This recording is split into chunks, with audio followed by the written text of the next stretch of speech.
আমার আমার সোলজাররা আমার অফিসাররা মুরগির ডিমের ব্যবসা করে, আটা রুটি চিনি ডিম গরু ছাগলের ফার্মের ব্যবসা করে, মধুর ব্যবসা করে, মানে ওটা হাস্যকর হয়ে গেছে। আমাদের মানে বাল্ক সোলজার, আমার সিপাহী, আমার জওয়ান, আমার জুনিয়র অফিসার এবং অধিকাংশ সিনিয়র কর্মকর্তা, ক্রিমিনাল অংশটা খুব ছোট, এই পুরো অংশটাকে আমি আসলে পেশাদার হিসেবে দেখতে চাই, সংস্কার দেখতে চাই। যেই সোলজার, যেই অফিসার, যেই ফোর্স নিয়ে I can be really proud of, আমি সারা দুনিয়াতে বুক ভরে গর্বিত হতে পারবো, সেরকম সোলজার দেখতে চাই।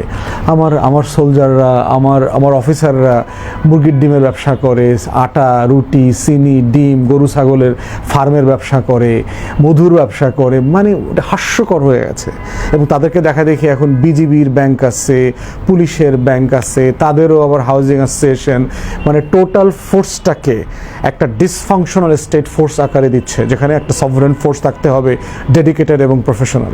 সেই জায়গায় আমরা দেখতে চাই ফার্স্ট হচ্ছে দয়া করে ব্যবসা বাণিজ্যগুলোকে প্রাইভেটাইজ করে দেন, এটা সরকারের সাথে আলোচনা করে এটা প্রাইভেট সেক্টরে চলে যাবে।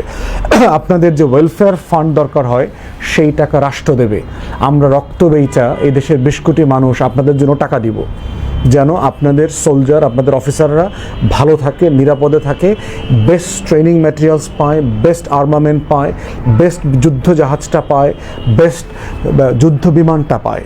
সেটার জন্য এই দেশের মানুষ রক্ত বেচে দেবে।